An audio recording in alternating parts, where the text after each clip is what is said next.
there, Poetry Freaks. Welcome to Poetry Freaks, the podcast. The very first episode, I just recorded the theme song, so I had the vibra slap right here. Oh, I did it backwards. There we go. It's better when it's hanging on the guitar stand and I can just slap it and then pick up my guitar. That was pretty keen. All right. Okay. Very first episode of Poetry Freaks, the podcast. I don't know how long it'll last. I don't know how frequently I'll do it. It's summertime. We're at the whim of the inner poet. My outer poet works at a school, so it's summer vacation, and I get to be like the freewheeling songstress and old artist and weirdo in the neighborhood, growing strawberries in the front yard for the summer. Anyhow, I'm Amy Zollers McAnally, poet, songwriter, artist, host of podcast in A minor, which is like a songwriting romp, and now Poetry Freaks, the podcast. During National Poetry Month this past April 2024, well, I conducted daily breakfast poetry live streams, and I filled it with poems and poetry prompts for everyone to share poetry thoughts and recommendations. So in order to pack the summer with poetry, let us follow a similar routine for Poetry Freaks, the podcast. The first thing we would do on the Breakfast Poetry Live was a String of Pearls poem, where I had already gathered a whole bunch of phrases that came to me over several months or weeks, and I have not done that. So, and what we would do is like pull one every single day of the month, and at the end of the month, string them together and see what we got. This time I ran in a frenzy down to the basement for my Song Germs Dream Whip box, which goes back years. I'm going to say to 2020. So I'm just going to pull out a little something: oat straw tea, coffee, and ginger pie, parentheses, Harold/Maud. Now, that's grand because I had this idea in my song box, and I did do a song about it called, I don't know what it was called. It was with the one with ginger pie and oat straw tea. Whiskey, cigarettes, marshmallows. So that is an episode of Podcast in A Minor that you can visit. I don't know what we'll do with these. I guess it's just pulling out something for a little inspiration. I don't know, share a dream. I had a dream last night where, if you've ever watched Arrested Development, Anne, sometimes called Egg, was in my dream, but she was dressed all goth, and I had a math class, which I don't. Oh my God. Okay, I'm back. I flipped out. It was, my husband came home sooner than expected, and I was like, oh my gosh, I'm in the middle of doing my podcast. I shouldn't do that. I should just like keep going and be like, oh, hey, I'm doing my podcast. I'm, baggage from the past. Anyhow, that dream I was having where Anne/Egg from Arrested Development was answering my questions. Did I get to that part? She was dressed all goth. She had like this short, messy black hair and was dressed in black. And she was like, I kept following her around because in the dream I had a math class, which I don't. Actually, my husband has a math class that's starting this week, and he's kind of nervous about it. So I kind of took that on for him in my dream. But I knew that the class was starting immediately, and I didn't know where it was or when it was. But Egg knew, goth Egg. She had all the answers. They kept following her around, and she was so nice to me. And at one point, I was walking on this bizarre, like, very high, like, walkway, kind of catwalk thing, and she could see that I wanted to sit down, so she like climbed over this very precarious like pipe type barrier and went on this ledge of concrete, and she like, because it was a dream, she like took this slab of concrete and just kind of like flipped it over onto itself, folded it, and pushed it over so I could sit on it. And I was like, no, thank you. I'm not goth enough to do that. I'm really scared of this height. And so that was my dream. And that goes for our dream whip box. We pulled a phrase. We shared a dream. The next thing we do is read one. That is a poem that I have written at some point, hopefully recently. And this one goes like this. If I were my uncle and painted the clouds, I'd squander the time waiting around for the ones that look like feathering banshees, baby monsters with pincers and eye sockets, and sad raccoons ready to throw in the towel. Oh, I wish you could see it. I'll try, because like when you look at the poem visually, it makes a real neat little hill there. I thought that was cool. And, if I were fancy, I'd be all like, and now, boom, the visual, and it appears on the screen next to me. I don't know how to do that. Anyhow, if you're listening on the podcast, I will just tell you it looks like a little hill going downhill. Next up, we're going to roll the dice for a poetry prompt, which we can all enjoy, and I have expanded the moods and words I've done an expansion pack, and I'll tell you more about that later. I've assembled a list inspired by the book from Penguin Classics titled Decadent Poetry, From Wild to Naidu. Phrases, descriptions, outright titles. Okay, I have 20 moods, so I am rolling the is this the D20? I think that's the D20. It might be a 16, but we'll see what we get. I'm going to roll it in this whiskey glass. And 16. So, 16. Mood number 16 is the Dark Angel.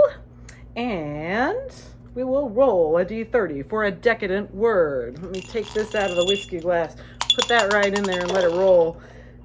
3. The third decadent word on the list is glistening. So we have glistening and Dark Angel. So that will be a prompt for a poem in an upcoming episode. I don't know how often these will happen, but maybe we'll really get going and have a good idea. And we will use these lists again. We shall not let them go to waste. This is my own spontaneous decadent expansion pack, incidentally, for the game Poetry Freaks, written by my husband, Sean McAnally, with poetic moods and poet portraits, contributed by me last August of 2023. We used the original game prompts during National Poetry Month 2024 this past spring. And the D30 for poetic mood, the D100 for the fabulous word. Look, I talk about that game all the time. It excites me. I am so proud of that man for thinking it up. He can write a beautiful poem, but he prefers songwriting. And even more than that, he loves gaming and writing role-playing games. So I'm really jazzed that he gave poetry such a handsome tribute. So that's your prompt. The Dark Angel as a mood.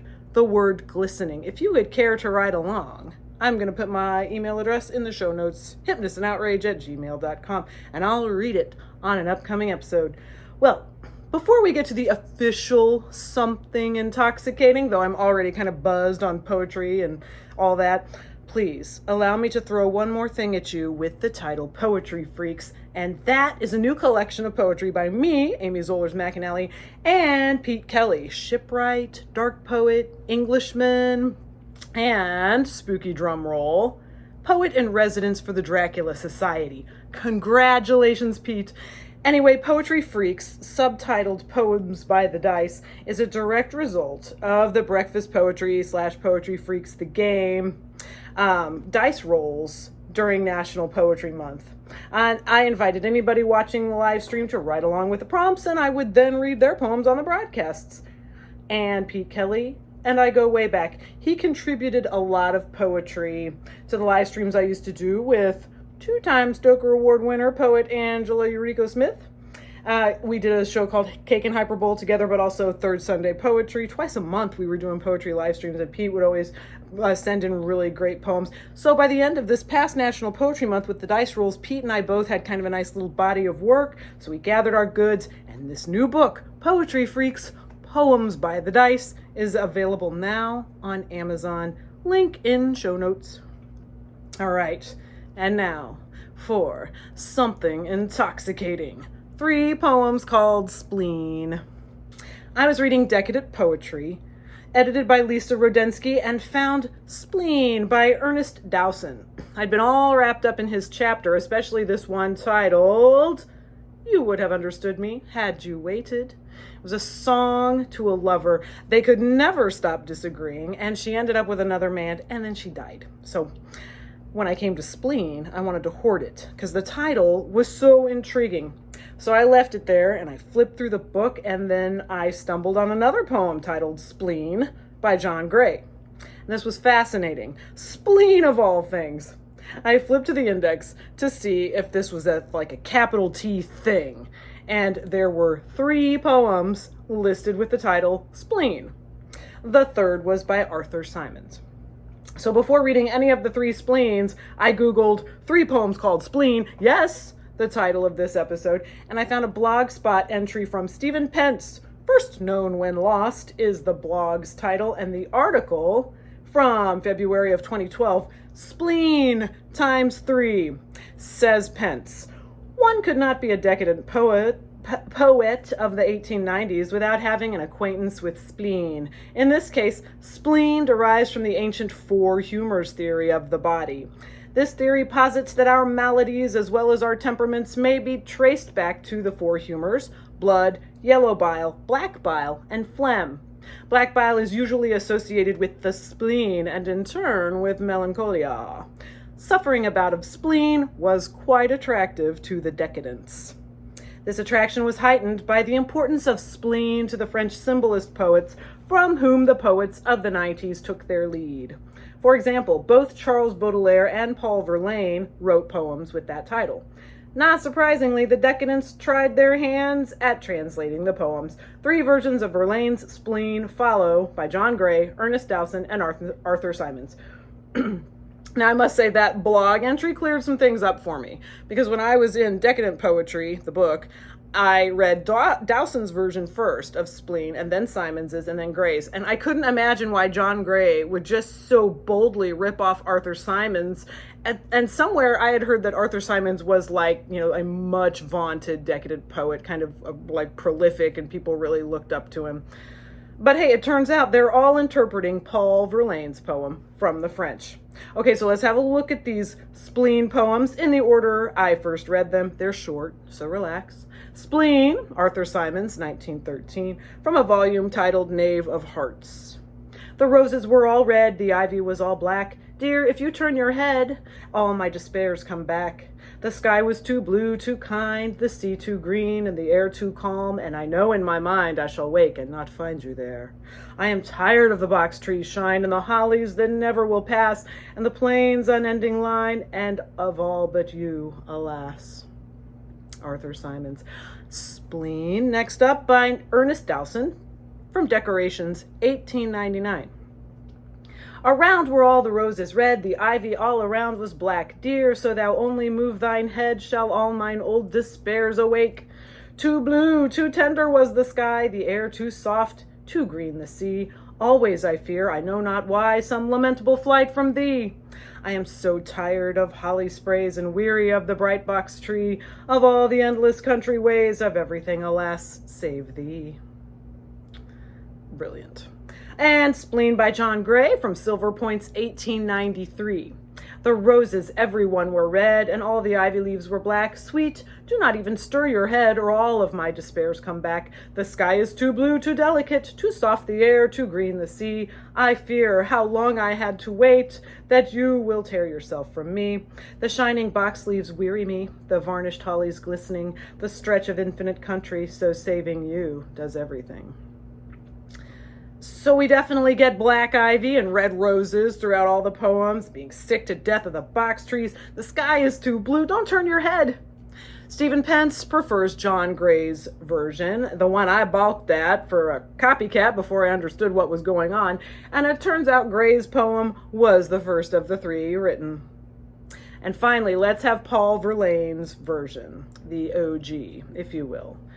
Translated from the French, Spleen. The roses were so red, the ivy's altogether black. If you but merely turn your head, beloved, all my despairs come back. The sky was over sweet and blue, too melting green the sea did show. I always fear, if you but knew, from your dear hand some killing blow. Weary am I of holly tree and shining box and waving grass, upon the tame unending lea, and all but you, alas. Sick of everything but you, baby. And that was translated from the French, Paul Verlaine's original version of 1874. Translator unnamed, but the poem is free to share for educational purposes. Found at allpoetry.com. And speaking of spleens and the French, Charles Baudelaire, French symbolist poet, going even farther back to 1869, has a posthumous collection of poetry called Paris Spleen. It embraces such themes as pleasure, sobriety and intoxication, the artist poet, women, mortality and the passage of time, the city, poverty and class, religion / good versus evil. Hey, wouldn't those make great prompts if we rolled the dice? If I can find an 8-sided die, it's cool. I can totally borrow one from my nerdy, though smoking hot husband. Now, we'll roll those themes for next time. That'll be a gas. So anyway, Paris Spleen does not include any poems titled Spleen, but get a load of some of the titles it does give us. The Artist's Confession, To Each His Chimera, The Fool and Venus, at 1 a.m, a hemisphere in her hair. Cake. Solitude, Beautiful Dorothy, The Eyes of the Poor, Get Yourself Drunk, The Desire to Paint, The Favors of the Moon, Portraits of Mistresses, The Soup and the Clouds, Loss of a Halo. Is anyone else a little breathless here? I am, pardon me. I am. These wondrous titles could also make some great poetic moods for poetry prompts. It is indeed the summer of the poet, so stay tuned, word nerds. Okay, and I did locate Baudelaire's poem titled Spleen that Stephen Pence was talking about. It's long, so let me just read a little of it. I'll read the last 8 lines from Charles Baudelaire, who lived 1821 to 1867. Last 8 lines of Spleen. Then all at once the raging bells break loose, hurling to heaven their awful caterwaul, like homeless ghosts with no one left to haunt, whimpering their endless grievances. And giant hearses, without dirge or drums, parade at half-step in my soul, where hope defeated weeps, and the oppressor dread plants his black flag on my assenting skull. Right on. You can really get that black bile melancholia of the spleen theme, can you not? Baudelaire's Paris spleen marks a break from traditional poetic forms. Says Wikipedia, in the preface of Les Spleen de Paris, Baudelaire describes that modernity requires a new language, quote, a miracle of poetic prose, musical without rhythm or rhyme, supple enough and striking enough to suit lyrical movements of the soul, undulations of reverie, the flip-flops of consciousness, end quote. And in this sense, Les Spleen de Paris gives life to modern language. Oh, Charlie, how about that? Before we go, let's look at the spleen anatomically.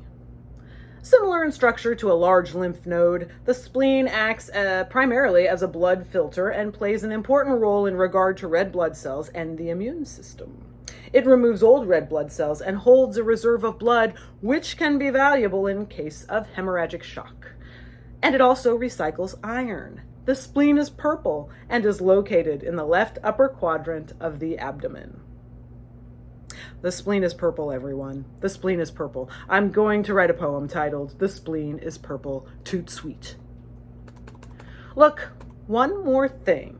A line that came to me on the Shakti mat before bed or something like that. I'll throw it out here just in case we want to do a String of Pearls poem at the end of this summer. So the first line must be, it feels like the 1970s in a specific quarter dedicated to pinball.